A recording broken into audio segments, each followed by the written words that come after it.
Perkenalkan, nama saya Raswa Azmi Azura dengan NIM 25500810446 akan menjelaskan Affinity Designer. Apa itu Affinity Designer? Affinity Designer adalah perangkat lunak desain untuk seorang profesional sebagai alternatif software desain lain seperti Adobe. Affinity hadir dalam tiga aplikasi terpisah, yaitu Affinity Photo sebagai editor foto, Affinity Designer untuk desain grafis berbasis vektor, dan Affinity Publisher untuk tata letak dan penerbitan konten. Kapan rilisnya? Jadi pada tahun 2014, Affinity Designer dirilis untuk Mac. Kemudian pada akhir tahun 2015, mereka merilis sebuah update untuk Affinity Designer dan Affinity Photo yang kemudian memenangkan Mac Apps Editor Choice tahun 2015. Dan di tahun 2016, Affinity Designer rilis versi beta untuk Windows. Untuk support OS, Affinity Designer tersedia untuk Mac OS, Microsoft Windows, dan juga iPad OS. Produsennya awalnya dikembangkan oleh Serif Europe Ltd. Affinity dikenal sebagai alternatif profesional bagi software desainer besar seperti Adobe. Namun pada tahun 2024, Affinity Designer diakuisisi oleh Canva sehingga membuat platform ini semakin ramai diperbincangkan karena menghadirkan model baru yang lebih inklusif dan terintegrasi dengan teknologi AI. Untuk versi pertama dirilis pada tahun 2014. Dan pada versi pertama ini telah terjadi 7 kali minor update yang dimulai pada tahun 2015 hingga Februari 2021. Kemudian versi 2 dirilis pada November 2022 dan telah terjadi 2 kali minor update pada versi 2 ini yang dimulai pada Mei hingga September 2023. Kemudian pada Oktober 2024, Affinity Designer dihentikan dan digantikan Affinity by Canva. Untuk tempat download, bisa di-download di website resminya atau di App Store untuk macOS dan iPadOS, sementara Microsoft Store untuk Microsoft Windows, dan juga bisa mengunduhnya di Canva. Dengan mengunduh Canva terlebih dahulu, kemudian membuat akun Canva untuk mengunduh langsung Affinity Designer. Kelebihan dari Affinity Designer memiliki tampilan antarmuka yang modern. Yang kedua, dapat mengedit dan membuat layar pixel yang memiliki 3 persona toolbar yang terdiri atas vektor, pixel, dan juga ekspor. Yang ketiga, memiliki kemampuan zoom layaknya Microsoft yang luar biasa. Yang keempat, dapat membuka file software grafis lain seperti .ai yang merupakan file dari Adobe Illustrator. Dan yang terakhir, dapat mengekspor hasil desain dengan berbagai jenis format lain. Sementara kekurangannya, yang pertama, tampilannya yang berbeda dari Adobe, membuat pengguna membutuhkan waktu untuk beradaptasi. Yang kedua, artwork pada Affinity Designer dibatasi. Dan yang ketiga, tidak bisa mengekspor hasil desain ke dalam format software grafis berbasis vektor lain seperti .ai, yang merupakan file dari Adobe Illustrator.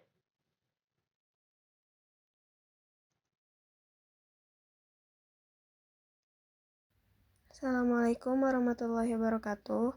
Saya Kaira Salihah Nugroho dari kelompok 2 kelas B ingin memberikan tutorial cara mendownload dan menginstal aplikasi Affinity Designer. Tolong simak baik-baik ya. Langkah pertama, kalian buka Chrome, lalu ketik Affinity Designer.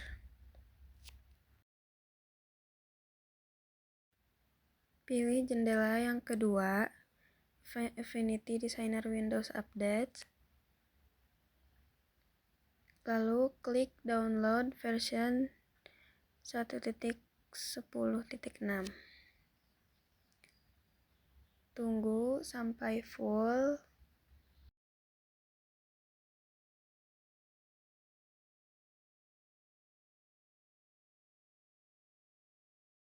Setelah selesai mendownload, klik file, pencet yang tadi kita sudah download.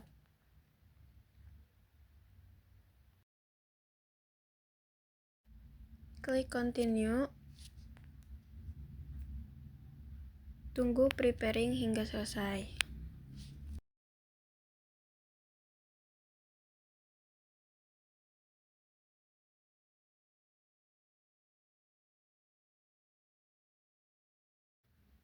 Setelah selesai, klik close.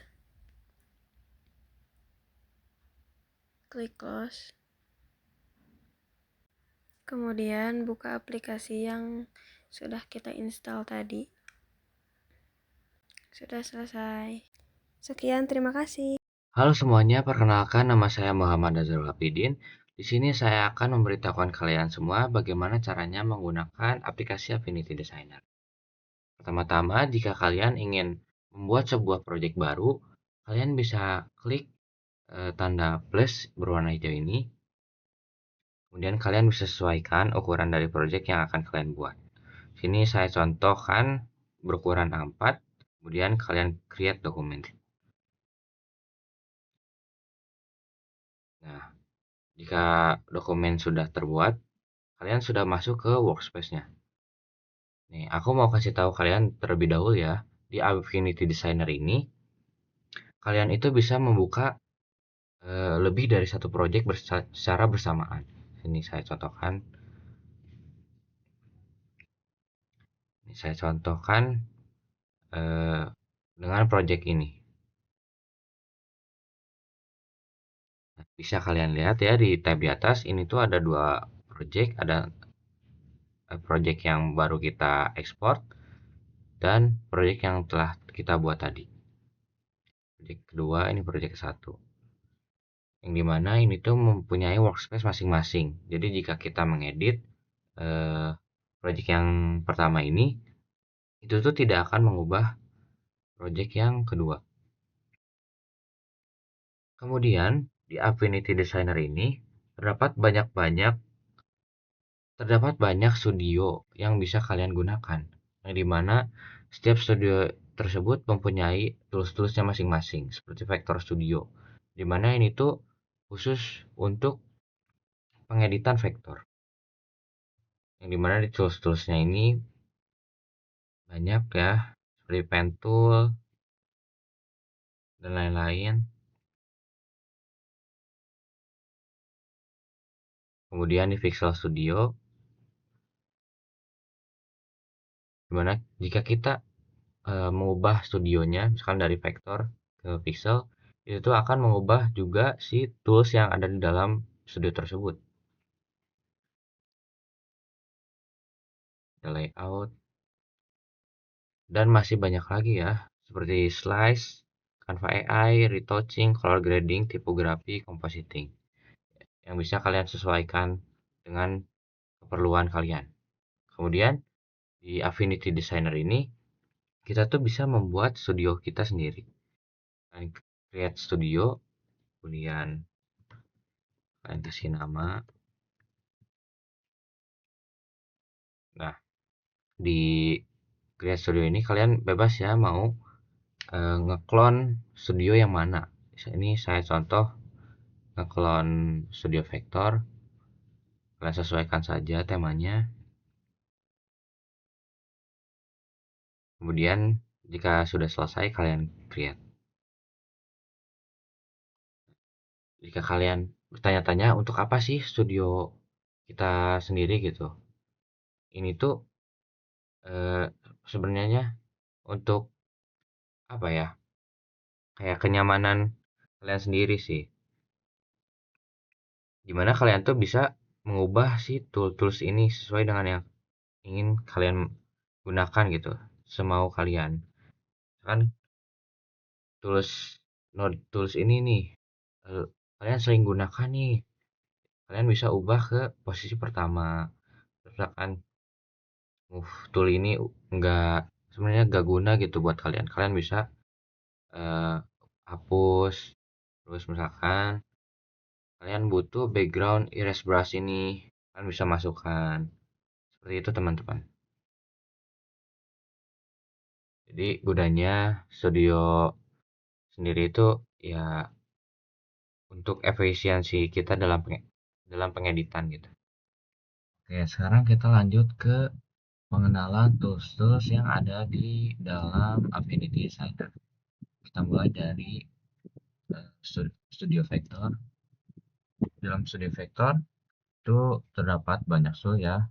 Di antaranya ada Artboard Tool, Node Tool, Corner Tool, Author Tool, ini ada Pen Tool, ini ada Pencil Tool, ini Stroke White Tool, Fill Tool, Rectangle Tool, ini ada Shape Builder Tool, Artistic Text Tool, Flash Tool, gunanya buat menambahkan image ataupun gambar.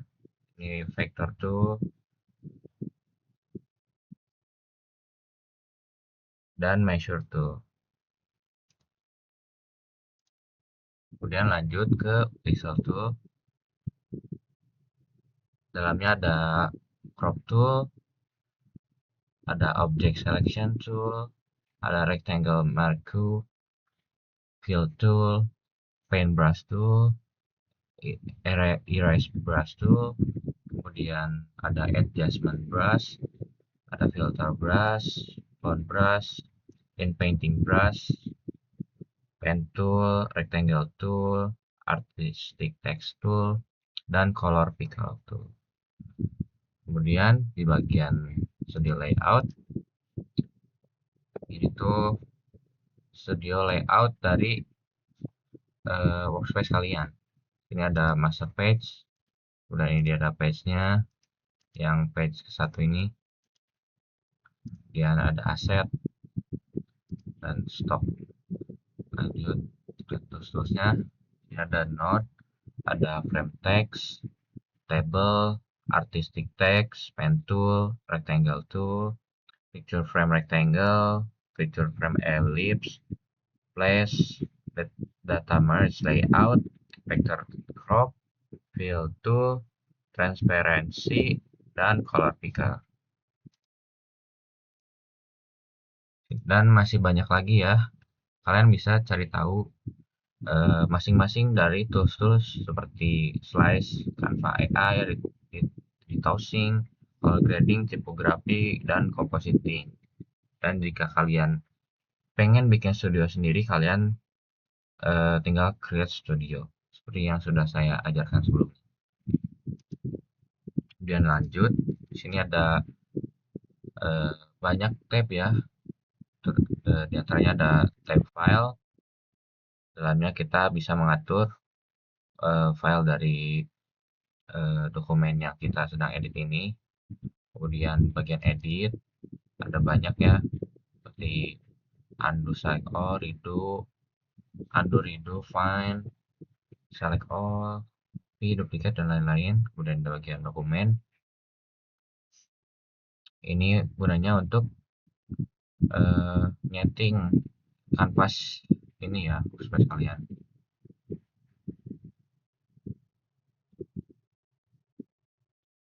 Tuh, kalian bisa ubah-ubah sesuai dengan keinginan yang kalian butuhkan. Sini ada bagian tab text, gunanya untuk untuk mengatur teks seperti itu ya. Ada karakter trait, size, spacing, terus dan lain-lain.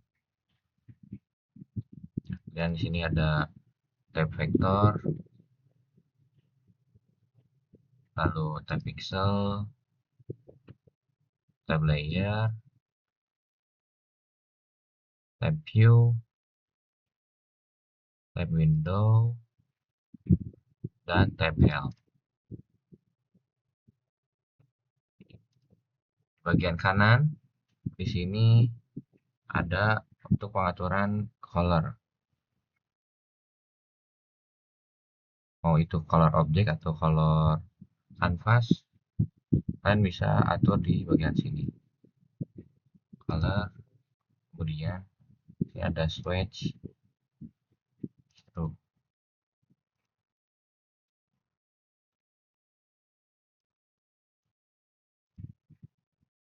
Di bagian bawahnya ada transform, navigator, dan story. Oke, sekarang kita akan melakukan sebuah pengeditan gambar sederhana ya. Pertama, aku pengen si kanvasnya juga berbentuk seperti ini ya. Aku ubah rotate 90 derajat. Kemudian aku akan menambahkan sebuah gambar dengan menggunakan tool flash ini. Kalian tinggal pilih gambar yang kalian inginkan, kemudian klik open. Kemudian kalian klik mouse kiri kalian di bagian kanvas ini. dan saya sesuaikan size-nya.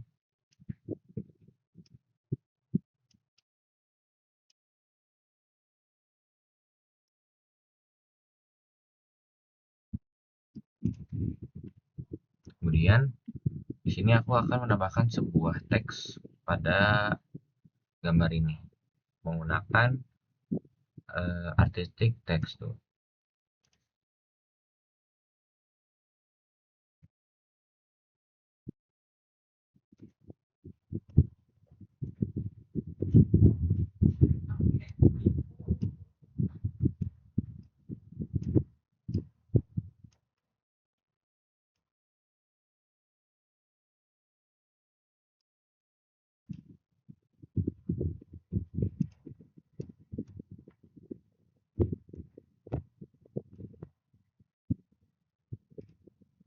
Sini aku mau kenalin beberapa tools di teks ini. Di sini ada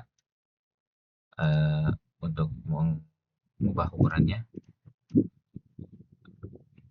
dan di sini juga. Kemudian ada change case, kalian bisa mengubahnya menjadi uppercase. Semua uppercase itu semuanya kapital, kemudian lowercase, sentence case, title case. Di sini aku menggunakan uppercase semua ya. Terus kalian bisa ubah menjadi bold, ini, kemudian italic, kemudian underline, strike out, superscript, subscript. Kemudian ini untuk mengubah warnanya,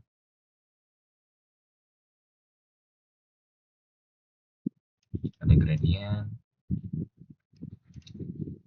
ini swatch. Saya akan milih warna putih ya,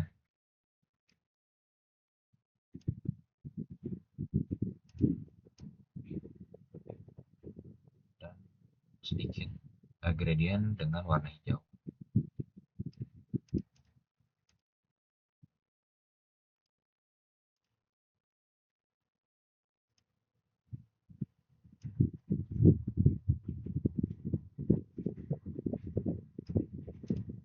Kemudian headspot pattern.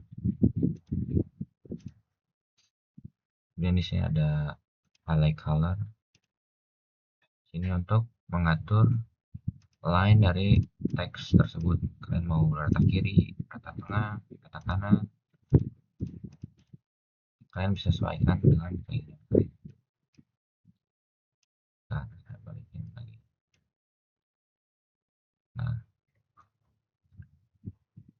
terus sini ada paragraph landing.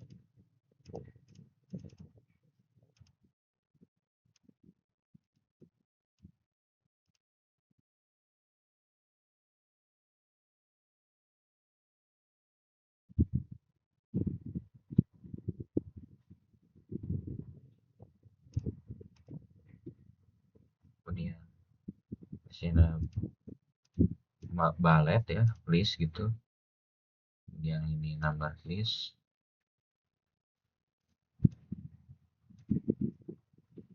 Ini tipografi.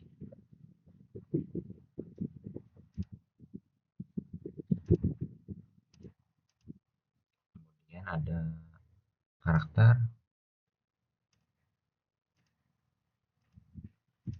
Ini untuk mengubah stylenya, misalkan font, kalian mau ubah jadi apa, kalian bisa sesuaikan dengan keinginan kalian. Nah, saya ubah jadi grade first empty ini, kalian klik OK dan berubah seperti itu.